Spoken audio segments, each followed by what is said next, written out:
हाँ, good morning friends. नमस्कार। आज अपने चलना है किस पे? कार्बोकैटायन। कार्बोकैटायन। कार्बोकैटायन क्या होता है देखो पहले। फ्री रेडिकल तो हो ही चुका है अपना। कार्बोकैटायन C प्लस, देखो कार्बोकैटायन में क्या होगा, तीन बॉन्ड कार्बोकैटायन या एक, लिखो पहले इसमें लिख लो एक लाइन, या एक धनात्मक आवेशित स्पीशीज है, या एक धनात्मक आवेशित स्पीशीज है जिसमें तीन बंधयुग्म इलेक्ट्रॉन उपस्थित हैं, या एक धनात्मक आवेशित स्पीशीज है जिसमें तीन बंधयुग्म इलेक्ट्रॉन उपस्थित हैं। क्या है? तीन बंधयुग्म इलेक्ट्रॉन उपस्थित हैं। देखो ठीक है, इधर देखो इसमें कितने इलेक्ट्रॉन हैं? एक, दो, तीन। संयोजी कोष में कितने इलेक्ट्रॉन हैं? संयोजी कोष में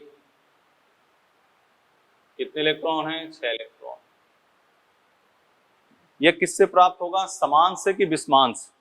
होमोलिटिक कि हेट्रोलिटिक? हेट्रोलिटिक से। हेट्रोलिटिक मतलब विषमांश। किस विखंडन से प्राप्त होगा? विषमांश। होमोलिटिक को क्या कहते हैं? समांश विखंडन। और ये फ्री रेडिकल मुक्त मूलक किससे प्राप्त हुआ था? समान से। ये किससे? हेट्रोलिटिक। संकरण क्या हो जाएगा? sp2। संरचना क्या होगी? प्लेनर। संरचना क्या होगी? प्लेनर। ठीक है। यह क्या है? इलेक्ट्रॉन से नहीं, बात ध्यान सुनना, सामान्यतः धन आवेश वाला हो, और या इसके बारे में बात करेंगे अभी लास्ट नेक्स्ट लेक्चर में। कार्बन इलेक्ट्रॉन से नहीं, जिस पर क्या हो, यानी धन आवेश हो, या 8 इलेक्ट्रॉन से कम हो, वह क्या होगा? इलेक्ट्रॉन्स नहीं। 6 इलेक्ट्रॉन है ना संयोजी कोष में, कितने हैं? 6 इलेक्ट्रॉन है। 8 इलेक्ट्रॉन से कम हो तो वो क्या हो जाएगा? इलेक्ट्रॉन्स नहीं। बोलो ठीक है, इसको मिटा दे, मिटा देना।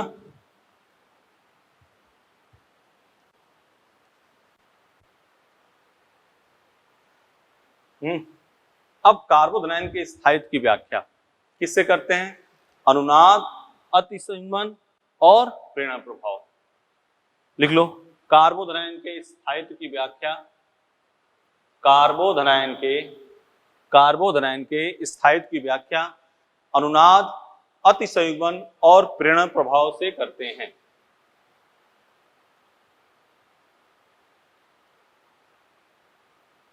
अनुनाद, अतिसंयुग्मन और प्रेरण प्रभाव से करते हैं। +m -m +h -h +i -i, ऐसे नोट कर लो।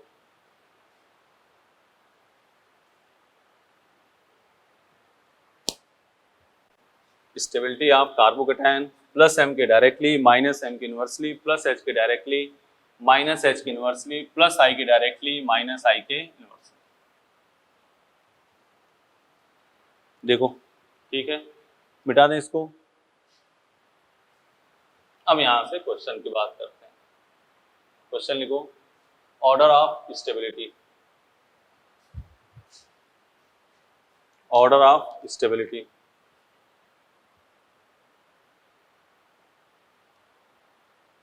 CH2 plus CH plus CH3। आपको क्या देखना है बेटा? रेजोनेंस देखो, हाइपर कॉन्जुगेशन देखो, एक अलग से इक्विवेलेंट रेजोनेंस की बात कर देंगे और बैक बॉन्डिंग की बात कर देंगे।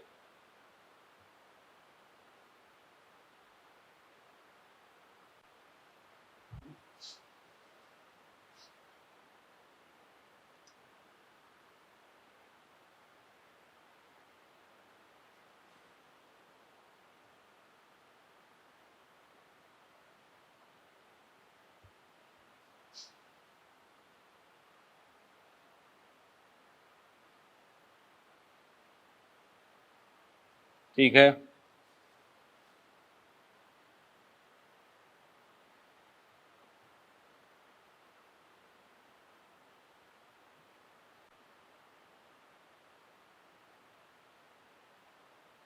सही है।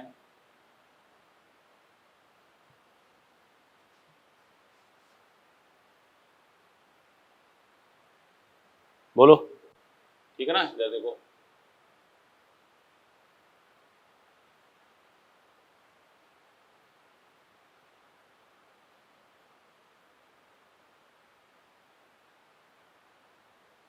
आराम से, सिंपल सी बात, इधर देखना।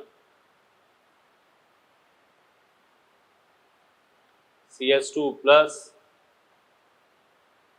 CH2 प्लस, हर कॉन्सेप्ट सोच रहे हैं कि आ जाए अधिक से अधिक, अधिक से अधिक सभी कॉन्सेप्ट आ जाए, मॉड्यूल करो, अपने आप ज्यादातर काम हो जाएगा। जो नहीं हुआ समझो आगे आएगा इससे।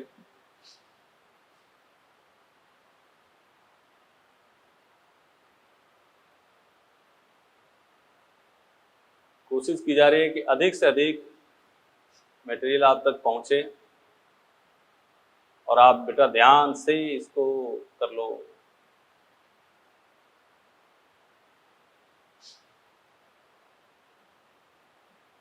ठीक है, क्वेश्चन ये लिख दिया। अब तुम इसको ध्यान से देखो, पॉज करने, इसको ध्यान से देखो साथ साथ। ठीक है, रेजोनेंस, कार्बोकैटायन की स्टेबिलिटी के लिए क्या करना है, रेजोनेंस देखना है। ठीक है, हाइपर कॉन्जुगेशन देखना है, इंडक्टिव देखना है। तो रेजोनेंस देखो, पहले पहले इधर आ जाओ, सब इधर देखो। ये रेजोनेंस सेम है, रेजोनेंस सेम है, रेजोनेंस सेम है।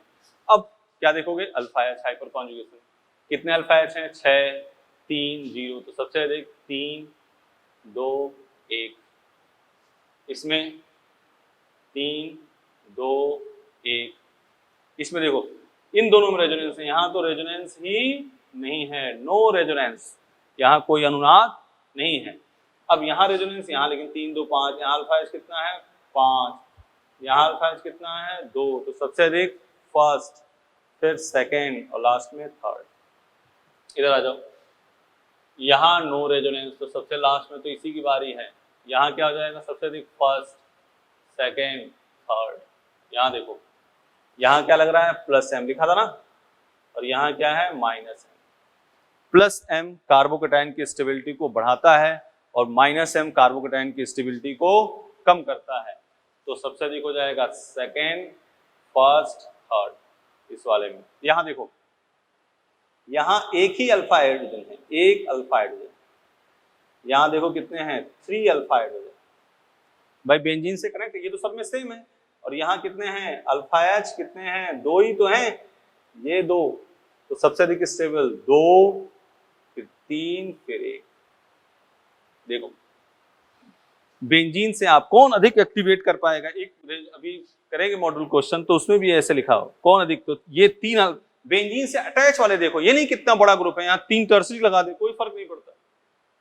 आप देखना है बेंजीन से कितने बड़े ग्रुप लगे हैं, 3, यहाँ 1 और यहाँ 2, तो 2 3 1। ठीक है, आ जाओ।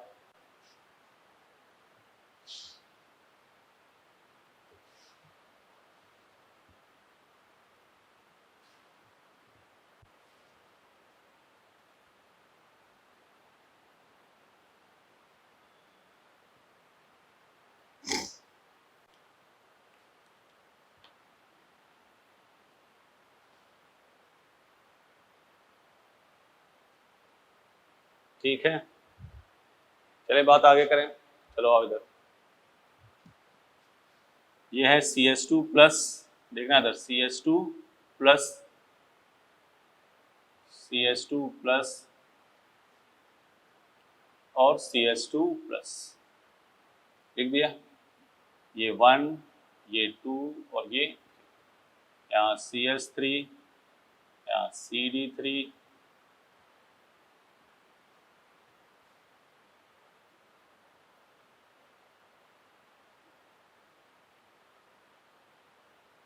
CH2 प्लस, CH3,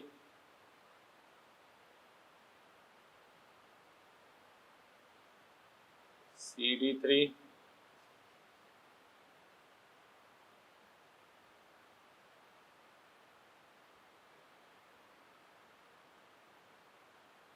सही है, बोलो। सबसे अधिक, यहाँ देखो, एक चीज यहाँ ध्यान दे दो, एक चीज यहाँ ध्यान दे दो।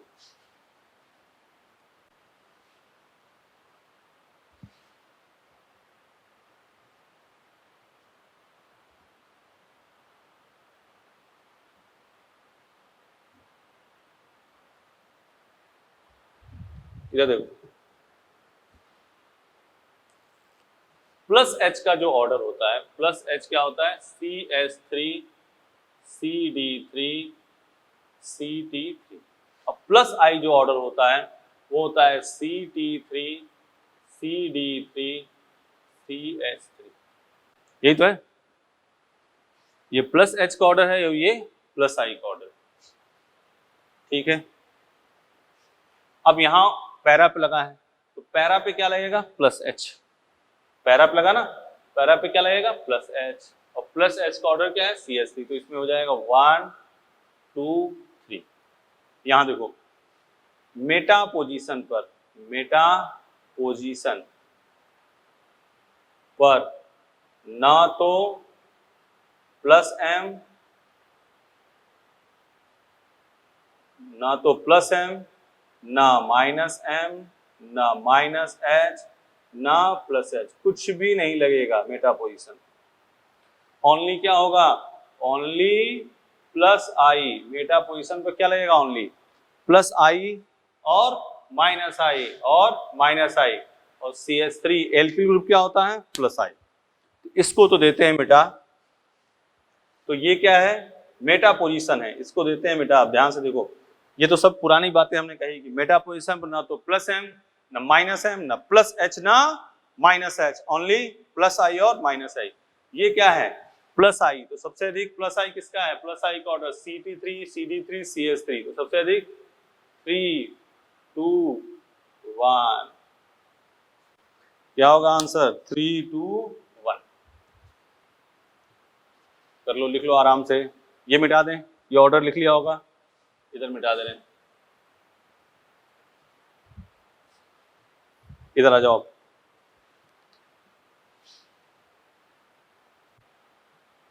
ऑर्डर ऑफ स्टेबिलिटी,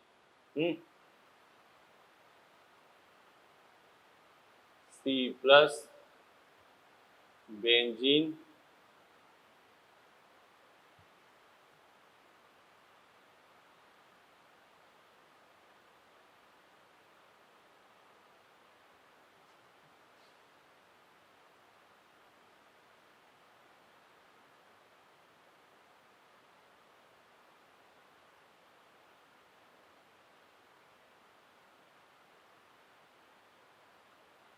ठीक है, ये मोस्ट इंपॉर्टेंट क्वेश्चन है, मॉड्यूल का क्वेश्चन है। ज्यादातर इससे मॉड्यूल क्वेश्चन अपने लिए जा रहे हैं।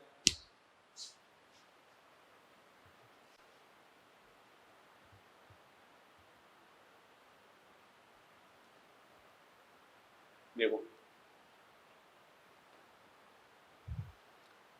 एक इसकी सोल्यूशन देख लो पहले।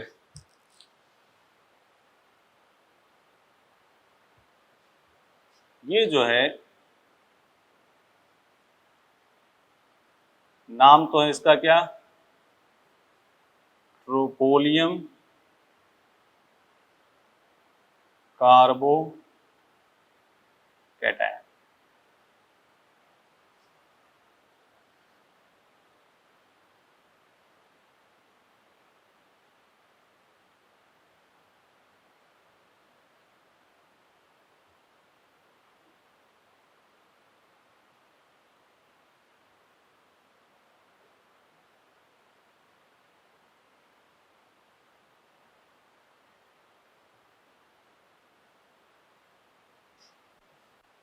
ठीक है, ट्रोपोलियम कार्बो कैटायन है ना। तो ट्रोपोलियम कार्बो कैटायन है, इधर देखो, ट्रोपोलियम कार्बो कैटायन है। तो इसमें एक बात देखना, जो रेजोनेंस ये बना, सेम वही कंपाउंड ये भी बना, वही कंपाउंड ये भी बना, वही कंपाउंड यही बना, इसको कहते हैं तुल्यकारी अनुनाद। क्या कहते हैं, तुल्यकारी अनुनाद,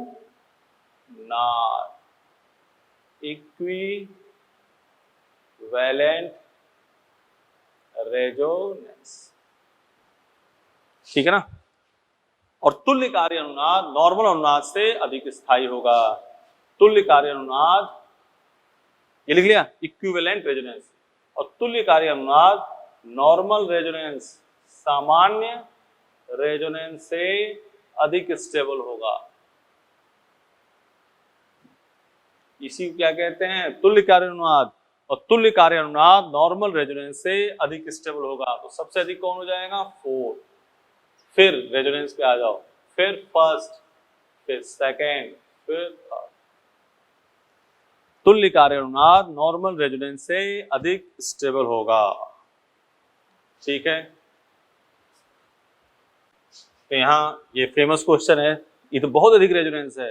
नेक्स्ट नेक्स्ट, लेकिन यहाँ क्या है, ट्रोपोलियम कार्बोकेटाइन में तुल्य कार्य अनुनाद नॉर्मल अनुनाद से अधिक स्टेबल होगा। मिटा दें इसको, चलो।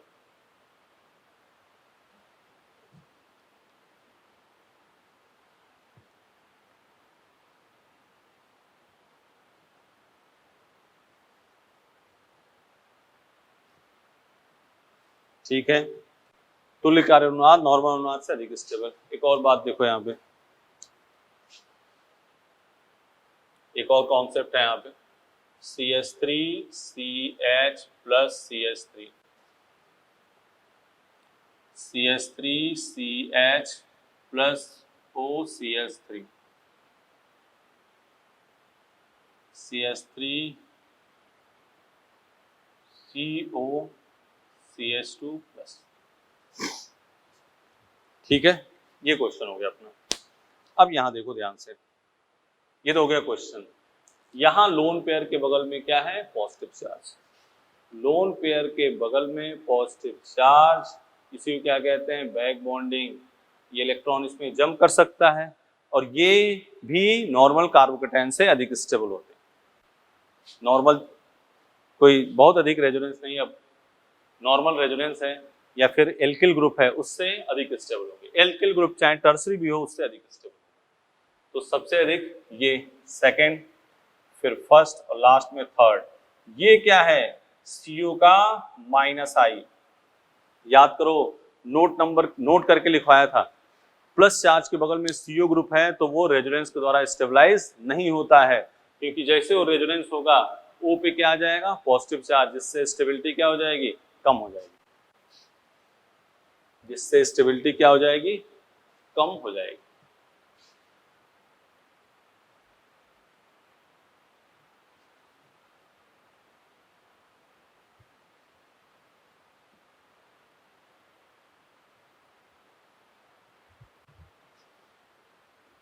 ठीक है, इस टाइप में कुछ एग्जाम्पल और सर करा दो, थोड़ा अच्छा रहेगा। देख लो बेटा, देखो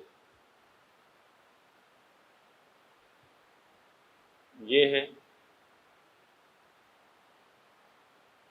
प्लस चार्ज, प्लस चार्ज,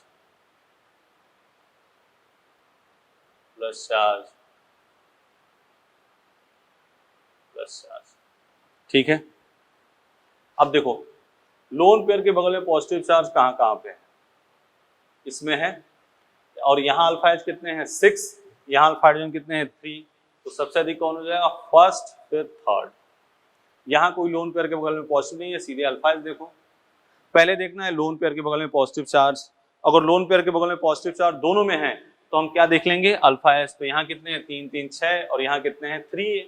अब इसमें सिंपल, 3 3 6 2 8, 3 2 5, तो क्या हो जाएगा, सेकेंड, फिर फोर्थ। भाई यहाँ अल्फा एच कितने हैं, 5, यहाँ अल्फा एच कितने हैं, 8, यहाँ लोन पेयर के बगल में पॉजिटिव चार्ज और 3 अल्फा हाइड्रोजन, यहाँ 6। पहले इन दोनों को लेना है, लोन पेयर के बगल में positive charge.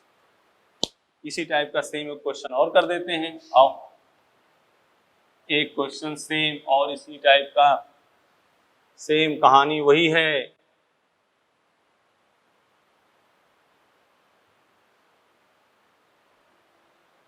Plus charge, plus charge, plus charge, और ये प्लस चार्ज। देख लो सेम एग्जांपल है, कोई चेंज नहीं है ना। आ जाओ इस पर, इधर देखो सबसे अधिक स्टेबल ये दो हैं। क्यों? क्योंकि क्या है, यहाँ लोन पेयर के बगल में पॉजिटिव चार्ज, यहाँ अल्फा हाइड्रोजन 6, यहाँ 3, अल्फा हाइड्रोजन 6, यहाँ अल्फा हाइड्रोजन, तो सबसे अधिक तो हो गया थर्ड, फिर फोर्थ। यहाँ कोई लोन पेयर के बगल में पॉजिटिव चार्ज नहीं है, यहाँ अल्फा हाइड्रोजन कितने हैं 8, यहाँ अल्फा हाइड्रोजन कितने हैं 5। देख रहे हो ना, सेम कहानी वही है। तो यहाँ थर्ड के बाद फोर्थ, फिर थर्ड, फोर्थ, फिर फर्स्ट, फिर सेकेंड। बोलो इतनी कहानी कर लोगे? इतना करना, फिर मॉड्यूल डिस्कस करेंगे तो उसमें जो बात होगी। अगली बात चलें, मिटा दे इसको। तो सिंपल एक इक्विवेलेंट रेजोनेंस वाले कॉन्सेप्ट और लोन पेयर के बगल में पॉजिटिव चार्ज, ये भी क्या होता है नॉर्मल एल्किल ग्रुप टर्सरी से भी क्या होगा अधिक स्टेबल। कौन? लोन पेयर के बगल में पॉजिटिव चार्ज।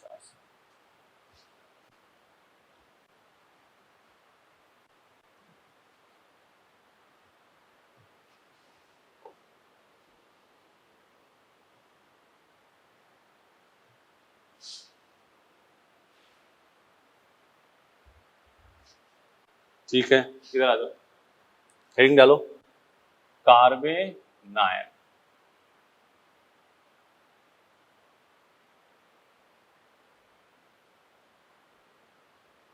कार्बेनायन एक लाइन लिख लेते हैं, फिर इसमें बात करते हैं। देखो यह एक ऋण आवेशित स्पीसीज है, यह एक ऋण आवेशित स्पीसीज है जिसमें तीन बंध युग्म, जिसमें तीन बंध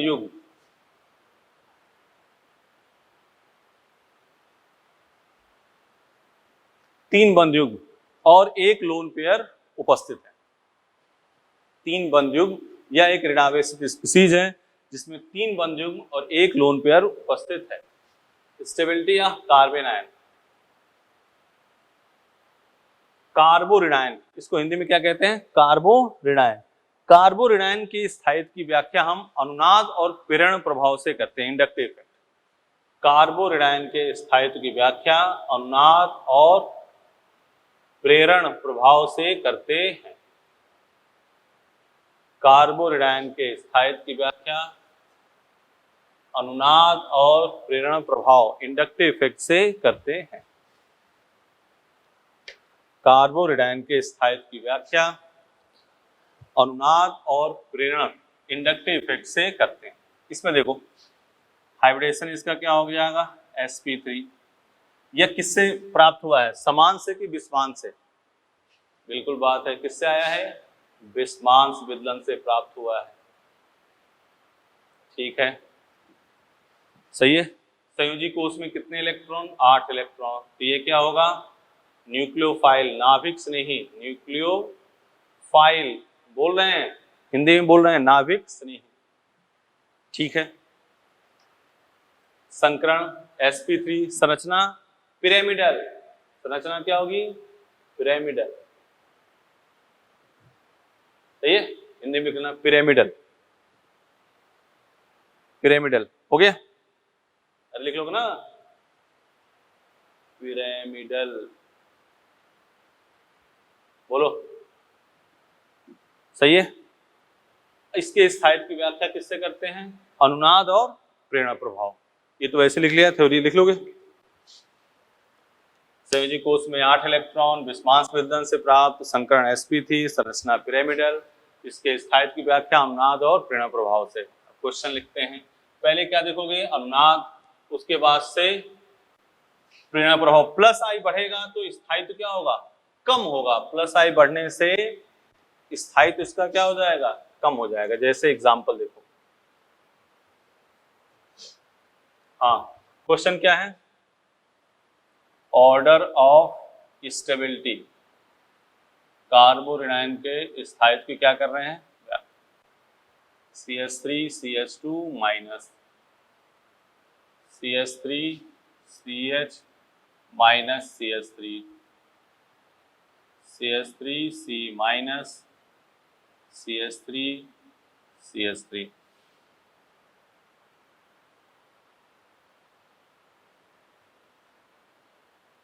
CH2 minus CH3 CH minus CH3,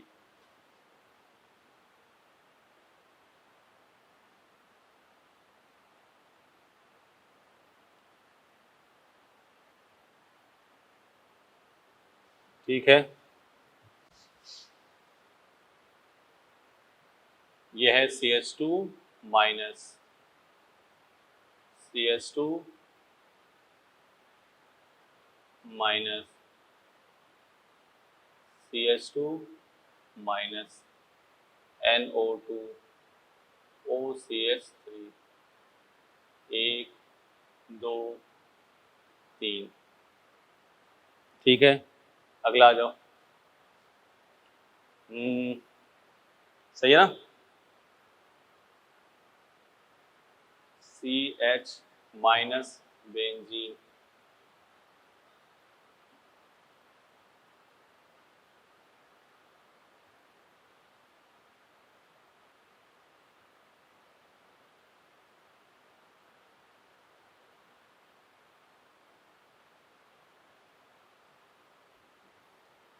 बोलो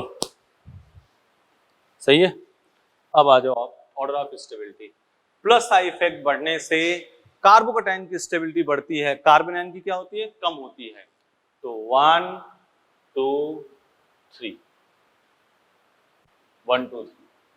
यहां देखो, सबसे पहले क्या लोगे, रेजोनेंस, फिर 1 डिग्री 2 डिग्री 3 डिग्री, सबसे अधिक हो गया फर्स्ट, फिर 4, फिर सेकेंड, फिर थर्ड, फर्स्ट 4 सेकेंड थर्ड। यहाँ देखो क्या लग रहा है, -m, यहाँ क्या लग रहा है, +m, सबसे अधिक 2 1 3।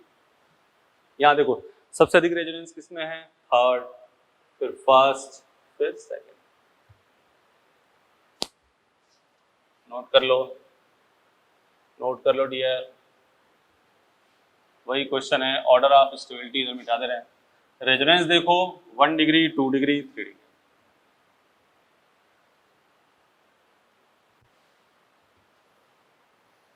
अगली शानदार बात करने जा रहे हैं, वही बात, बहुत इंपॉर्टेंट बात करने जा रहे हैं। फिर मॉड्यूल का क्वेश्चन है ये भी।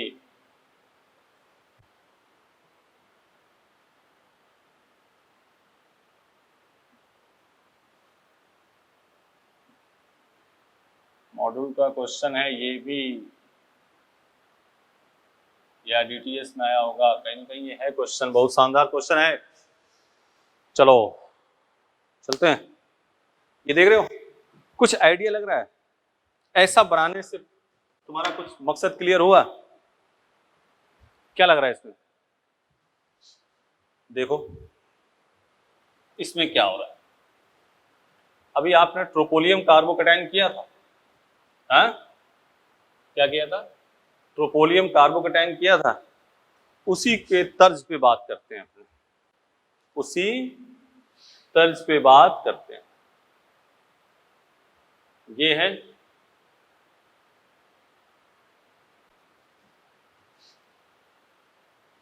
इसको ऐसे लिख सकते हो, इसको ऐसे लिख सकते हो, ऐसे ऐसे बढ़ जाएगा।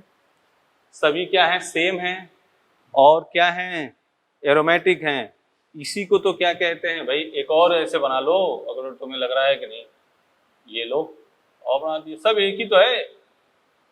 यही क्या है, तुल्यकारी अनुनाद। क्या है, तुल्यकारी अनुनाद, तुल्यकारी अनुनाद। और तुल्यकारी अनुनाद नॉर्मल अनुनाद से क्या होता है, अधिक स्टेबल। तो सबसे अधिक कौन हो जाएगा, 4, फिर 1 2 3, सबसे अधिक स्टेबल कौन होगा, 4, फिर 1, फिर 2, फिर 3। बोलो, तुल्यकारी अनुनाद नॉर्मल अनुनाद से अधिक स्थायी होता है। पहुंच कर लिया, लिख लोगे। चलो अगला फिर क्वेश्चन, ऑर्डर ऑफ स्टेबिलिटी। यहाँ भी एक बात, ये भी मॉड्यूल का क्वेश्चन है, अभी देखोगे तो मॉड्यूल तो मिल जाएगा तुम्हें।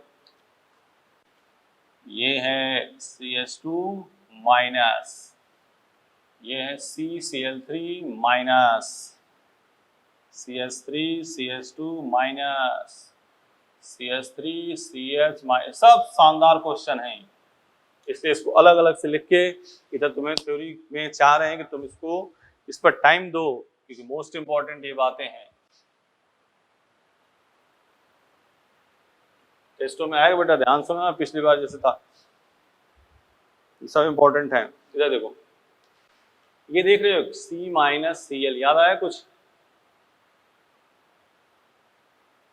याद आ रहा है? क्लोरीन में क्या होते हैं? खाली कक्षक, तो इलेक्ट्रॉन इसमें जंप कर जाएगा। इसमें क्या आ गई? Bb, क्या आ गई? Bb बैक बॉन्डिंग, पश्चाबंध, नेगेटिव चार्ज इसमें खाली डी कक्षक में जंप करेंगे। एक टाइप का एक रेजोनेंस है, और ये भी नॉर्मल रेजोनेंस से अधिक स्टेबल। तो सबसे अधिक कौन सा हो जाएगा? सेकेंड। ध्यान सुने ना, इलेक्ट्रॉन जब खाली कक्षक में जंप करेगा तो नॉर्मल रेजोनेंस से अधिक स्टेबल होगा। उसी टर्म को कहते हैं बैक बॉन्डिंग। हाँ, परेशान मत होना, बैक बॉन्डिंग क्या आ गई?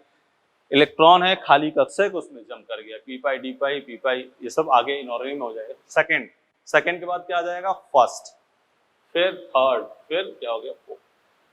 पहले तो ये हो गया बैक बॉन्डिंग, फिर रेजोनेंस, फिर 1 डिग्री, 2 डिग्री, 3 डिग्री। बोलो, इतना काम कर लोगे तो इसमें ज्यादा करामात है नहीं, थ्योरी लिखना है, रेजोनेंस है, फिर 1 डिग्री, 2 डिग्री, 3 डिग्री। दो इसमें अलग की बात करी, एक इक्विवेलेंट रेजोनेंस और एक ये question back bonding. CCl3 normal resonance से क्या है? अधिक स्टेबल। ठीक है, मिटाएं।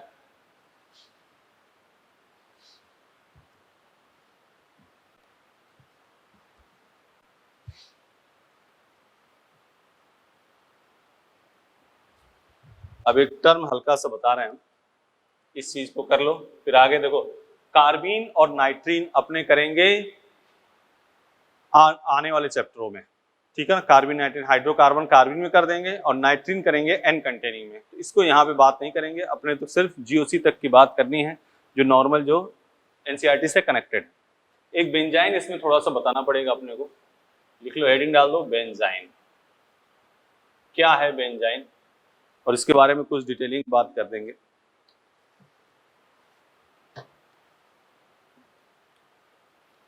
लिखो, it is neutral, it is neutral, neutral, more reactive species, it is neutral, more reactive species। एक टर्म ये हो गया, एक पॉइंट और लिख लो, in benzene sp2 hybrid orbital by overlapping form pi bond। ठीक है ना। Generally pi bond form by overlapping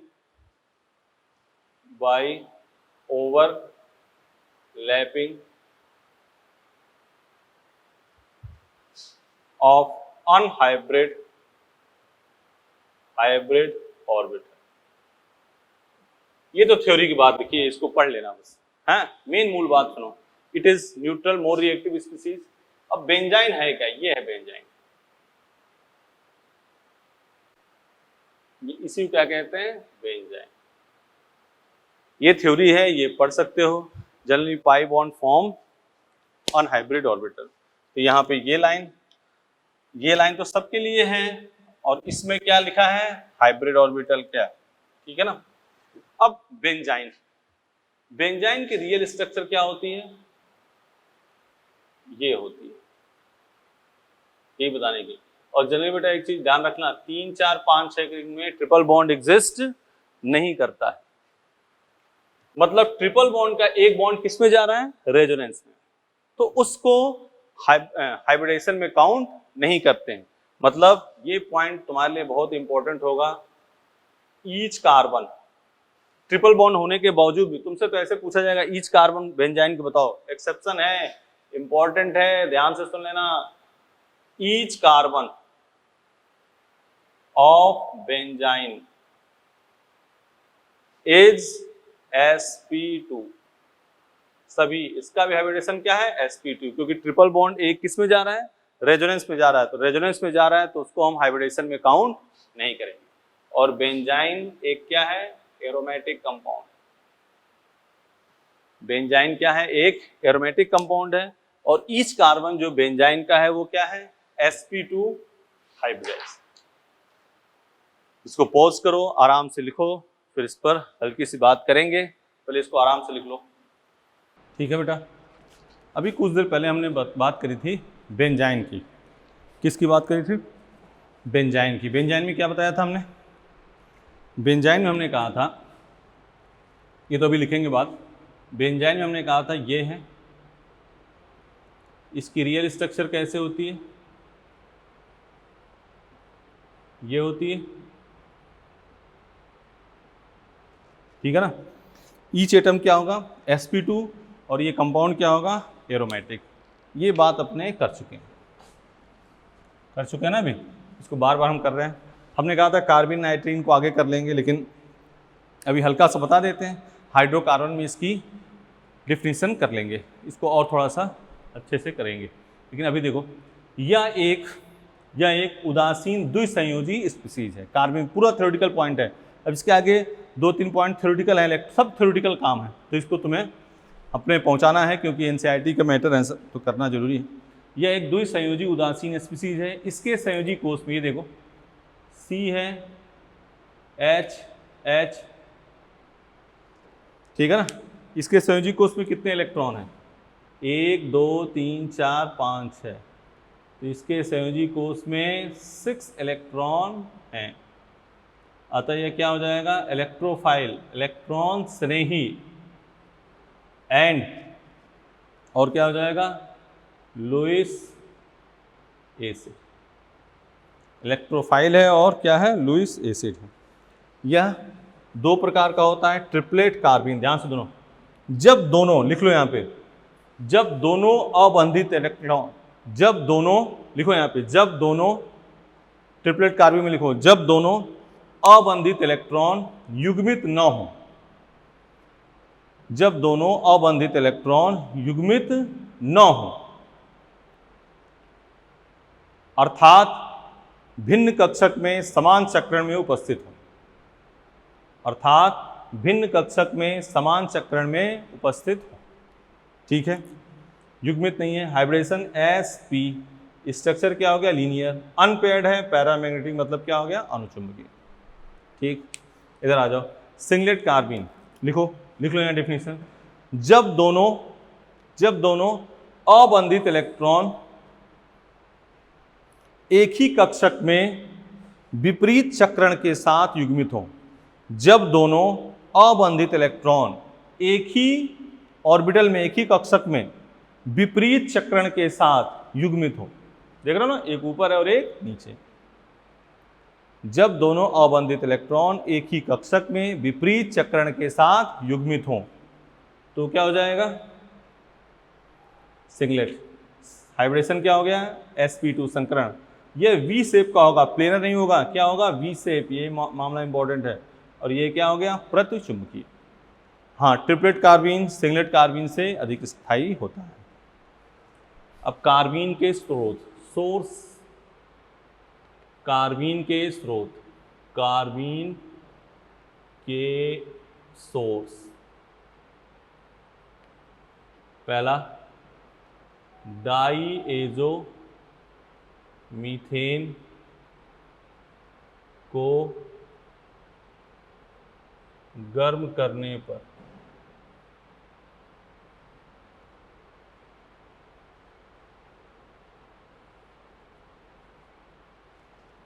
डाईएजोमीथेन को गर्म करने पर, यहाँ क्या हो गया, CH2 प्लस N2। दूसरा, कीटीन को गर्म करने पर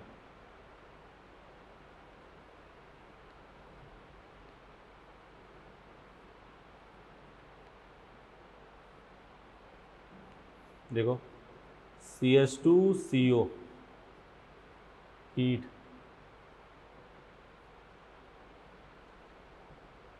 और तीसरा CHCl3 की KOH के साथ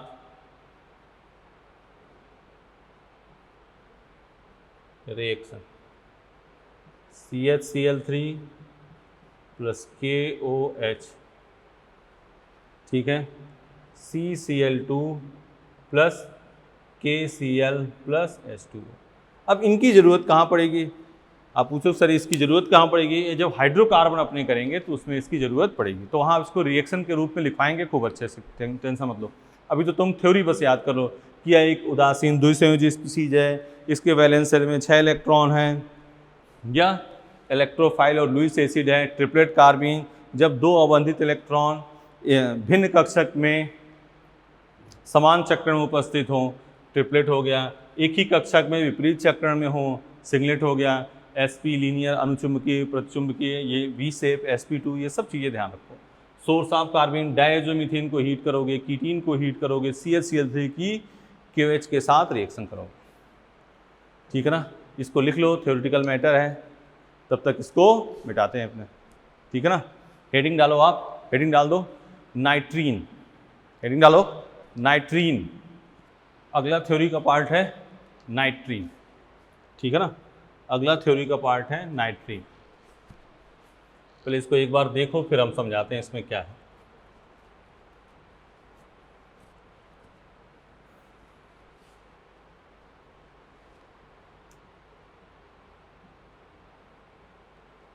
ठीक है, देखो इधर, यह एक उदासीन, देखो इधर, यह एक उदासीन एक संयोजी स्पीसीज है, ठीक है ना।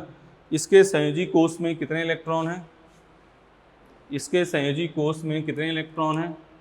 NH 1 2 3 4 5 6, कितने हैं? 6 इलेक्ट्रॉन। इसके संयोजी कोष में 6 इलेक्ट्रॉन हैं, अतः यह क्या होगा? इलेक्ट्रोफाइल, इलेक्ट्रॉन स्नेही एंड लुईस एसिड। यह दो प्रकार का होता है, triplet nitrene, singlet nitrene. Triplet nitrene, सुनो ध्यान से, इसको लिखना जरा।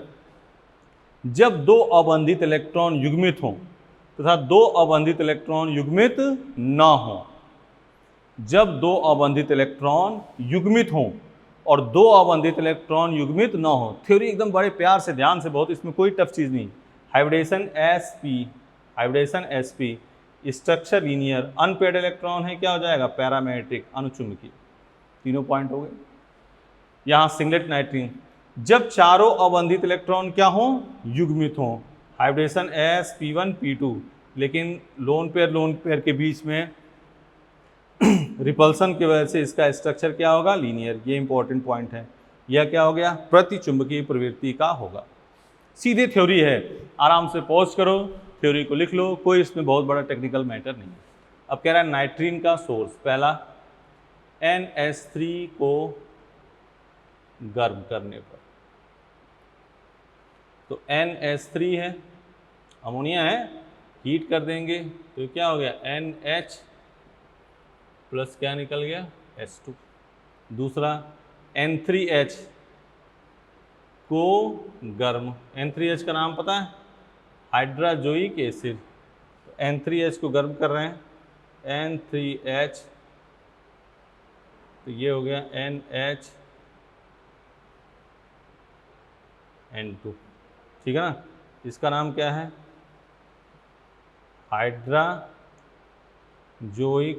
Acid, hydrazoic acid. देख लो, इतनी थ्योरी है। आपको नाइट्रीन में इतना काम करना है कंपलसरी में, इतना तो आपको कंपलसरी करना है। अब अगला मुद्दा आता है इलेक्ट्रोमेरिक इफेक्ट। अगला मुद्दा आता है नाइट्रीन कार्बीन, बड़े ध्यान से, क्यों थ्योरेटिकल मैटर है, कुछ भी आपको अलग नहीं करना है, आराम से इसको लिख लो। नाइट्रीन कार्बन की थ्योरी है। बेंजाइन भी क्या था, थ्योरी था।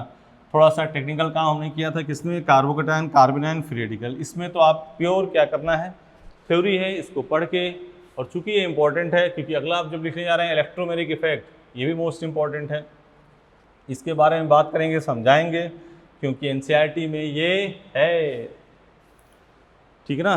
तो हेडिंग डाल दो इलेक्ट्रोमेरिक इफेक्ट, ठीक है बेटा, इलेक्ट्रोमेरिक प्रभाव एनसीईआरटी का है, मोस्ट इंपॉर्टेंट मैटर है। तुम्हें दिख रहा होगा छोटा सा है लेकिन आता छोटा सा ही, समझ गए। तो इलेक्ट्रोमेरिक प्रभाव, पहला लाइन, यह क्या है, यह एक अस्थायी प्रभाव है। जितना बात कह रहे हैं उतना समझ लेना, क्योंकि कंपलसरी कोई बात होगी तभी ये बात दिख रहा है आदमी। यह दो प्रकार का होता है, एक प्लस ई प्रभाव, एक माइनस ई प्रभाव, ठीक है। प्लस ई प्रभाव क्या होगा, एक ये है कि डबल बॉन्ड पे है, इस प्रकार बहुबंध का पाई इलेक्ट्रॉन उस पर स्थानांतरित होगा जिससे कि अभिकर्मक जुड़ता है। मतलब कि ये है CH2 डबल बॉन्ड CH2, तो ये हो गया जो देता है उस पर प्लस और जो लेगा उस पर माइनस, तो स्थानांतरित इधर तो हो रहा है। तो E प्लस कोई भी इलेक्ट्रोफाइल, ये E प्लस नहीं, ये तो अलग चीज है, ये इलेक्ट्रोफाइल है। क्या है, इलेक्ट्रोफाइल, इलेक्ट्रोफाइल, इलेक्ट्रॉन्स नहीं। ये कहां जुड़ेगा, माइनस के पास, तो कहां जुड़ गया, माइनस के पास। बात समझ रहे हो, जिधर एरो है उधर ही, कोई जरूरी नहीं कि ये है, इसकी जगह पे हम ऐसे लिख देते Cl प्लस, तो E प्लस इलेक्ट्रोफाइल उधर जुड़ेगा एरो की तरफ, तो वो क्या हो जाएगा, प्लस ई इफेक्ट।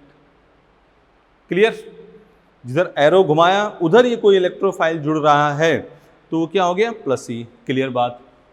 दूसरी बात, जिन एरो के अपोजिट जुड़े, यहां जुड़े, तो वो क्या हो जाएगा, माइनस ई। बस यही है प्लस ई माइनस ई। कोई भी इलेक्ट्रोफाइल एरो, रिएजेंट की बात सीधे, कोई भी रिएजेंट एरो की तरफ जुड़ रहा है तो प्लस ई, एरो के अपोजिट जुड़ रहा है पूंछ की तरफ तो माइनस ई। बस ये एनसीईआरटी का पूरा एक खाका, पोज कर लो आराम से, इसको लिख लो, पूंछ की तरफ माइनस ई और एरो मुंह की तरफ प्लस। पोज करो आराम से। अब बारी, थोड़ा नज़दीक आ चुके हैं, अब अपने nature of reagent, electrophile, nucleophile कई बार से बोल रहे हैं, इसकी थोड़ा खाका अपने तैयार करेंगे, इसको अच्छे से बताएंगे, उसी के बारे में अभी बात करने वाले हैं अपने। खैर, तो बात शुरू करने से पहले आप ध्यान रखो, आपको काम करना है, थोड़ा टेस्ट के बारे में बता दें कि टेस्ट में रिवीजन शुरू कर दो, क्या क्या मेन मूल बात है उस पर करना शुरू कर दो। पहला आपको बताया था इंडक्टिव इफेक्ट, ठीक है ना, सबको माइनस ई प्लस ई, देखो कुछ चीज़ें तो एकदम सबको माइनस आई प्लस एम माइनस एम, इसका ऑर्डर सबको ध्यान रखना है। Inductive effect एसिटी Beju, hyper conjugation, अतिसंयुग्मन में कौन अतिसंयुग्मन प्रदर्शित करेगा, अतिसंयुग्मन के एप्लीकेशन सभी, हीट ऑफ हाइड्रेशन, कंबशन सब बता रखा है आराम से। हाइब्रिडाइजेशन, संकरण, ये सब बात करना है। रेजोनेंस, एरोमेटिक कंपाउंड, डीलोकलाइजेशन, कौन रेजोनेंस शो करेगा कौन नहीं करेगा, इसकी बातें। फिर आप किस पे आ जाना, किस पे आप बात पकड़ना, किसकी बात, रेजोनेंस एनर्जी, एरोमेटिक कंपाउंड, इन सब को बात को रिवाइज करते हुए चलना है।